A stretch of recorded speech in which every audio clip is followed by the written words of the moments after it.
Good evening, ladies and gentlemen, and welcome to the Chicago Communicator On Point.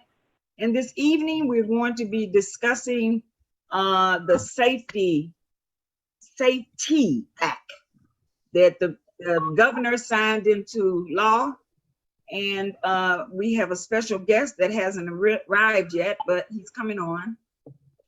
Hold on, let me let this other person in. And so we have quite a few people on that have a little knowledge into what the act is all about. Lionel, I see you have your hand up. Tell us what you know about the Safety Act. Well, you know, there's a lot of controversy on all sides of the table about this issue of bonds and whether or not people should have to pay cash bonds or not.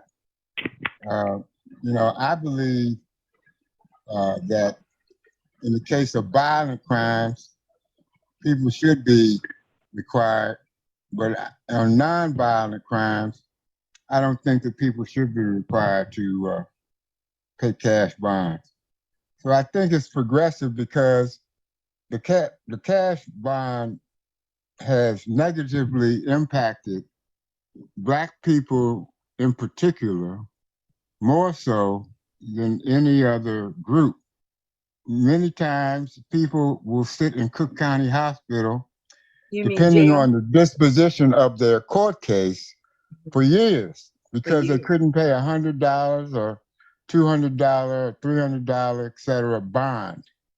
So there in America, it is presumed that you're innocent until proven guilty, but it's kind of like because of the lack of financial resources to pay a bond, you know, people have been deemed guilty until they prove themselves innocent. Oh, it's been reversed. Is that what you're trying to say? Yes, that's exactly what I'm saying. Okay, thank you, Lionel. Grady, what say you about this Safety Act? Grady? Oh, can you hear me? Okay. Sandra, give us your definition of what this act is all about, what you understand it to be, what it to represent. I'm sorry. Oh, you hear? Sorry, Wanda, my phone is, my communication is going up and down. I just want to just kind of comment just right quick since I missed my turn. Okay. When you look at Go ahead. Grady? Uh-oh, I think his phone is going in and out. I think we lost him. Wanda, can you give me the ID number again?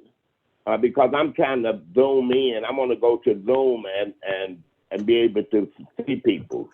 Okay, hold on a second. I have to, Sandra, can you give your definition while I try to send this to Jesse, please? Well, I agree on the most part with Lionel as far as what the act is supposed to do and what the intent, the original intent was behind the act. Again, you have a lot of individuals who are incarcerated, and again, they could be innocent, but they wind up serving time. I mean, 2 weeks, 3 weeks, 30 days, or whatever, because they simply can't make bail. That right there is an injustice within itself. As it relates to the other areas of, because I don't want to just keep saying the Safety Act. It's actually, we're calling it safety, but it's an acronym that we're pronouncing. And as far as the fairness and accountability part, as it relates to the changes that are going to be happening with all the police officials throughout the state of Illinois, I think that some of the things that they're requesting should be in place for Illinois, because they've been in place for other states for a while. I mean, I know no one likes change, but change in some cases are inevitable. I can see where the cameras actually do benefit the police officers as much as it does the individuals that they're attempting to arrest or whatever is going on. And in addition, as well as when it comes to them being able to file a complaint against an officer, I don't agree that the officer should know who the individual is that's filing the complaint, especially with some of our CPD. Not all of CPD would go out and try to intimidate people, but others might do so. In addition, I don't see why, again, if they have if there's been a complaint filed against that officer, just like with other officials, when there's a complaint filed, that becomes a part of permanent record. It's not going to be used to determine his or her promotion or any affect their ability to be paid, but it's good to know if you have a problem. And at the same time, it introduces a lot of psychological testing, a lot of psychological opportunities and emotional opportunities for the police officers to go and talk to someone beyond the once a year requirement when they're doing their physical, or the requirement when something has gone wrong, they send them to testing before they actually go and introduce some kind of consequence. And again, I think that's a great way to address the high level of suicides that are being committed by the Chicago Police Department. So it has, like I said before, it has its pros and cons. And typical Midwesterners, nobody likes change, especially with certain age groups. But change sometimes is inevitable. We can't keep using the same antiquated processes that they used back in the 70s, 80s, or even 90s here in 2022, 2023. We can't even use the same things that we were using in the year 2000, because after being 20 years old, we got two different generations we're dealing with, and people want more accountability, more transparency. So like I said, it has its pros and cons. All right, all right. Yessie, thanks for joining us. What say you about this new act that, well, it's not really new, it came out in 21, but it's causing a lot of controversy today. And it's going to be very detrimental to the Black community. Yes. Yes, we do need to look at the pros and cons and talk about releasing prisoners with no, people that's been charged with a crime, right, with no bail, is just too detrimental to the Black community. That means that we're going to have all kinds of people, people with mental problems, people that's been convicted of other crimes. And it's just too dangerous. People have to be accountable and responsible for the action that they do. Now, we may need to look at the criminal justice system in getting people to trial, but to just release people all the way up that I hear to a second-degree murder or rape charge, it's just too dangerous for us to even think going that way. And with drugs being out in the street, legalized drugs is out. And then one of the things we need to look at is how did we get to this state? You have to remember since the 1980s, early 80s, they have been giving children in grammar school Ritalin and Prozac and all kinds of depressive medication. And that have a result. We have not looked at the study, because you never hear about the study. Was these people that committing a crime, were they on Prozac while they was in the Ritalin while they was coming up and going to school? You know, and that's a valid point. Yes, see, that's a valid point. These children that were on Ritalin 20 years ago, they're now adults. with children. Yeah. And let's look at, maybe that's why some of them are, the behaviors are as they are. They don't respect themselves, some of them, and don't respect other people because maybe the drugs affected them that way. And I also don't know. even the legalization of marijuana. Young people that are taking it, and I was young and used marijuana when I was young. It have you doing all kind of crazy stuff that you wouldn't do if you was older. So there's all kind of things that we need to research before we release these people in the street. And one more thing, we keep, trying to accommodate criminal activity. We got to come out of that. We don't know who's walking the street. They got over 3 million illegal immigrants, all walks of life. You don't know who you're walking now. And we need to look at how do we surveil all this here. Personally, I think that we need to put cameras everywhere. When you step out at your house, you're on candy camera. Absolutely. Thank you. Yes.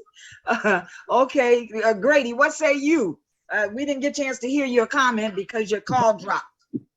I don't know what's going on with my communication device. I'm beginning to think that they bugged.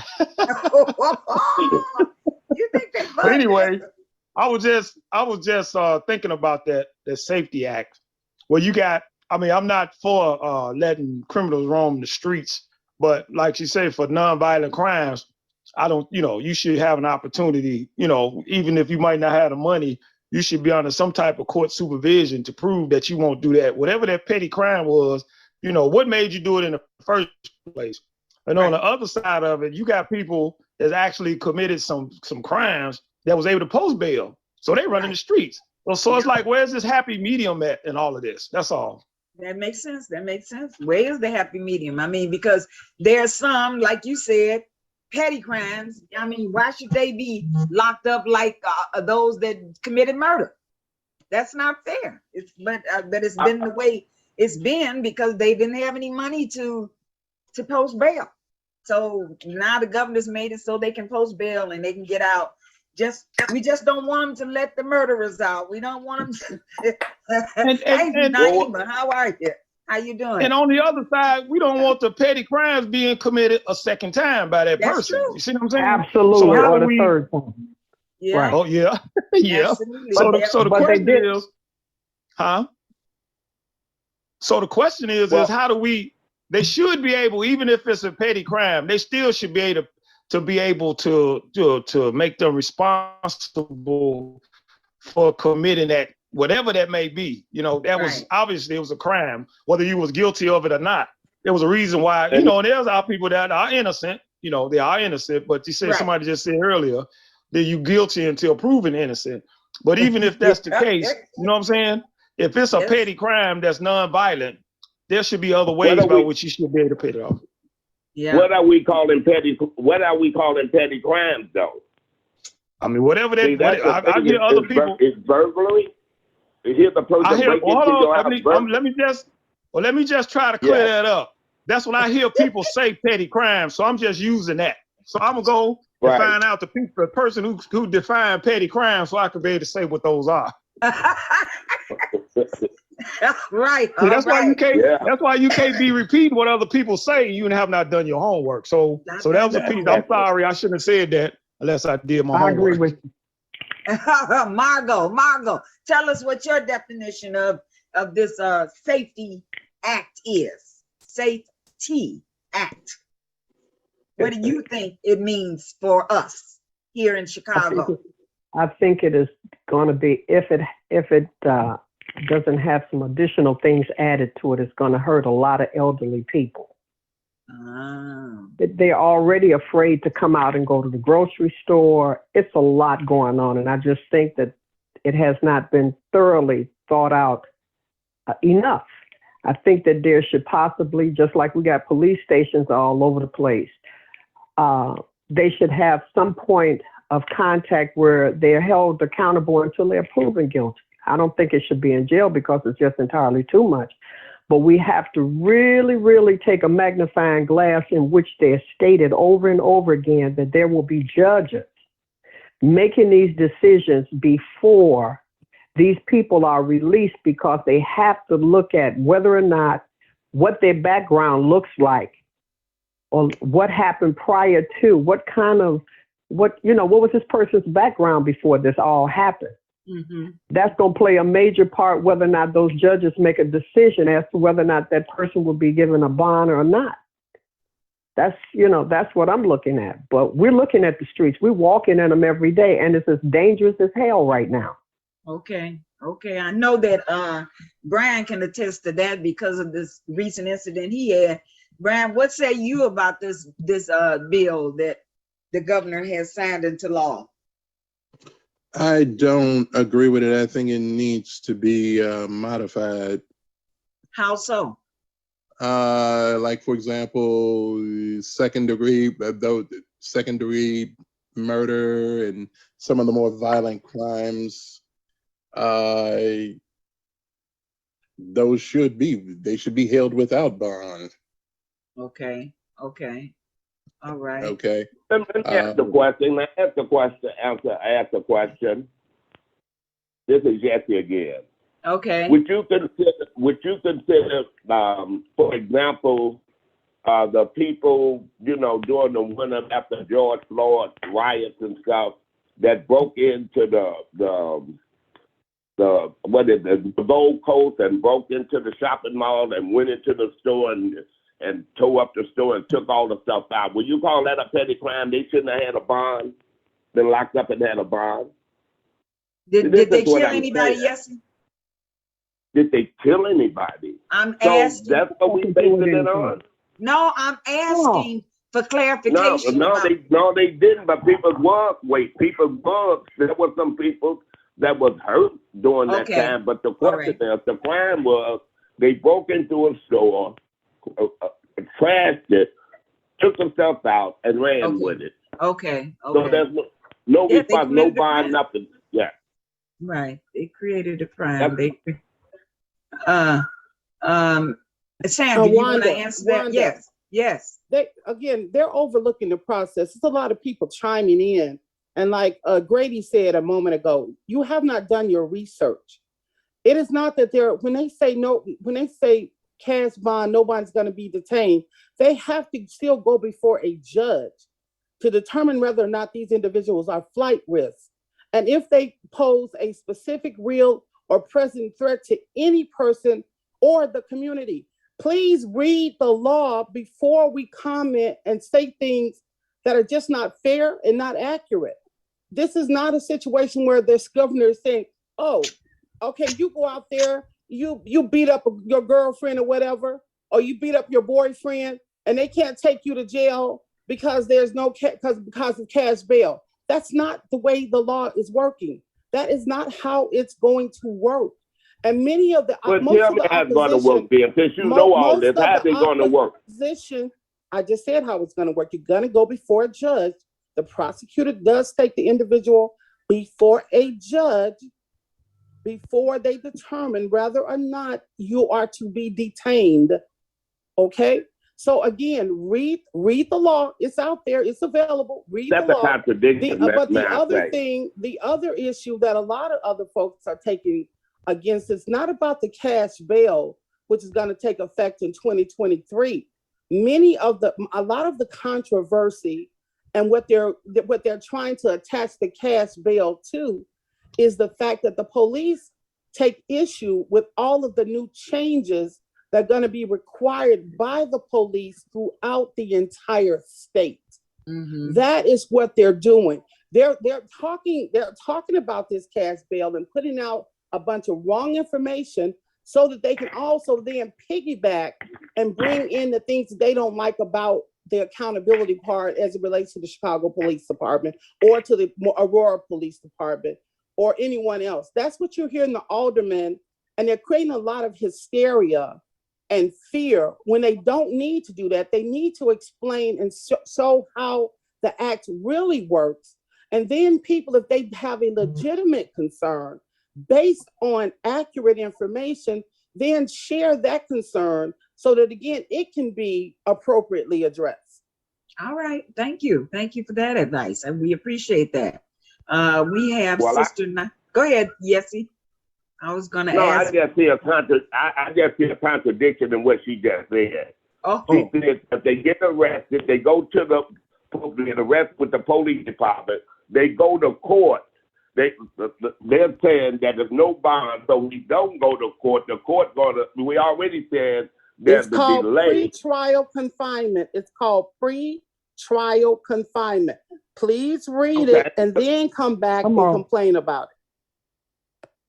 okay. If there's no bond, if there's no bond, it says that you go in, if it's a certain crime, you be released with no bond being posted. So we're still holding them. You're saying we're still holding them. What is the no bond? What do they mean by no bond? If you're retaining them until a pre-trial hearing, that's like waiting to go to court. Yes. It don't make any sense to me. And I wish someone explained that, and I do understand law.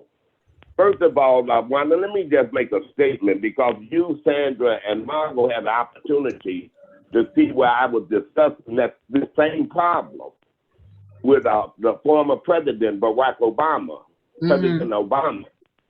And I told them that no, we don't have this many criminals, but how did they become criminals? That's an educational medical problem.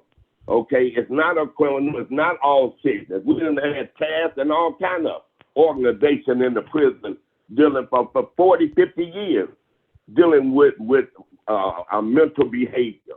It didn't solve the problem. The problem is educational. The sister that just spoke did mention something that was very important.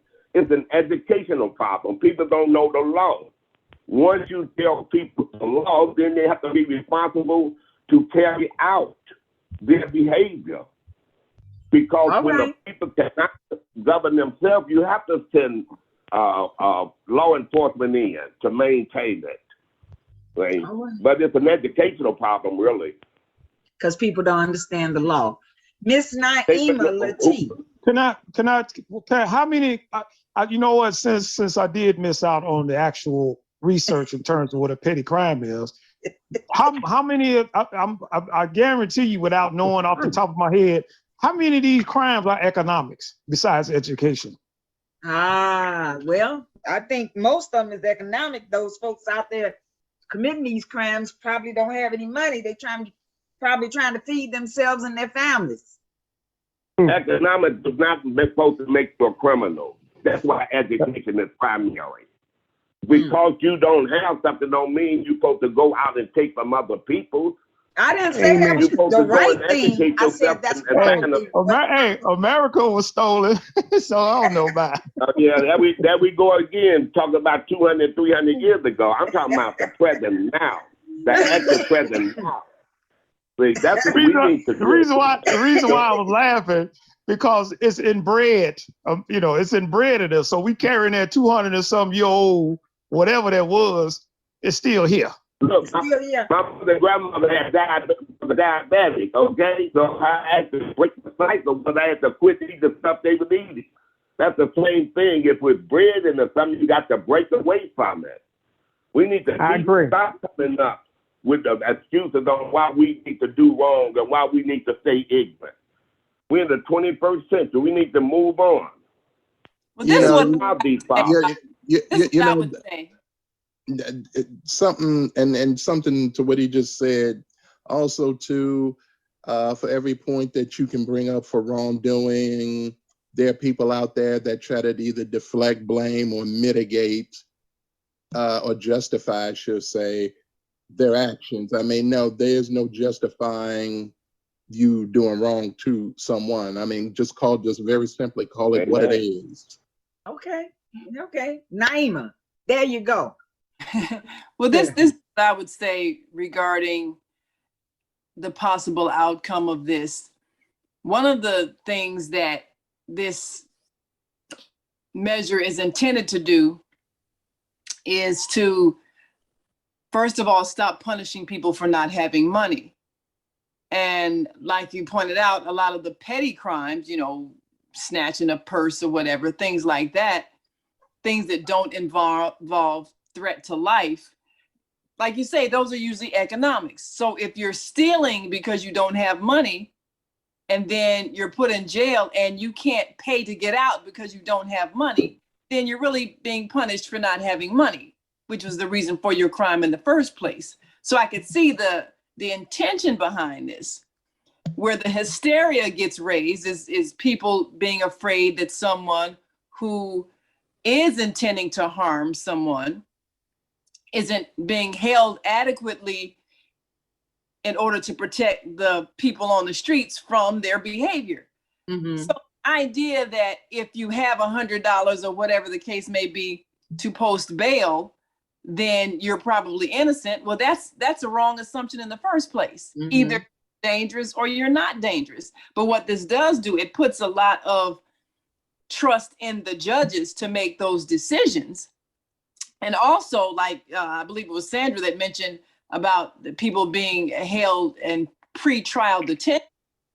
That also puts a lot of the burden on our legal system to hurry up and get people to trial. Because even without you having to post bond, if it takes a long time for you to finally get before a judge before it's decided if you can leave, then you're still in a situation where you have Detained. a lot of time in jail and you haven't been found guilty. So the real issue, as everybody's concerned about, is the crime. And if you don't deal with the reason for the crime and you don't get rid of the reason for the crime, then you can't get rid of the crime. All you can do is react to it. And whatever reaction you have is never going to be enough for the person who's the victim of the crime. And is never going to be just for the person who was innocent but was arrested and detained until they could get to a judge. Thank you, Come on Naima. now. Ah, look at that. Look at that. Look at that, Sandra. Naima, she agreed with you. Now, you know, Sandra Where's be the doing her senator? homework. She be doing her homework. Okay? Where's the senator? Where's the now that I don't know. Senator probably got hung up. I'm hoping he will still call in, but he was supposed to be here this evening, so I'm gonna trust that he will acknowledge the fact that he was invited and show up. But if he doesn't, we needed to have this discussion anyway, because I really didn't understand what this is all about, and there's so much controversy about. The discussion is so controversial. You know, people just, everybody's got their own opinion about what's going on. Like Sandra said, they didn't read, they didn't do their homework. So I think that it's folks that are being robbed downtown right now, you know, that are complaining about folks being let out. You know, maybe Hey, they Wanda, feel. Hey, Wanda, this is Grady. Can I comment on what Naima was saying? Absolutely, We're you not can comment. we're not talking about the root causes of this. Now, I mentioned economics. Somebody mentioned education. What is Right. what is a possible solution to what Naima said? What's the root cause of these problems in terms of making people go from Well, wanting to what do do you these think things? it is? What do you think the root cause Well, is? I'm gonna say a part of it, a large part of it is economics. They trying And to that's- stick I somebody agree up to with get a you. couple dollars. And that's gonna cost you more. That little whatever that up, and I don't know what petty crimes are defined as, but I'm just saying this right now because I heard this said before. So whatever that petty crime is, if you snatch somebody's purse and it was $100 in there, it's gonna cost you $500 to get out of $100 worth of trouble. Oh, yeah. Just like if you get married, it costs you $200, and you get ready to get divorced, it costs you $2,000. I'm gonna leave that one alone, Wanda. I just wanted to, you know, change the current a little bit. But you're right. You're right. Miss Yo, we haven't heard from you. What you got to say? You're muted. You're muted. You're muted, Miss Yo. Okay, I'll come and help you get unmuted, but right now you're All muted. right. There you go. All right. I don't think I have a full understanding as well, but the folk that were for the, I think, small crime, petty crimes, like they were selling weed, and it wasn't $20 worth of weed, and they in jail for 10 years. See, so that makes a difference, and you don't. I mean, but you have people in there for murder, don't stay 10 years. They should come out of there. And the minute so let's start from the beginning. When they go in the first place, is there any rehab, any class to find out what is the mental, what is the education aptitude here? Everyone can learn. Everyone can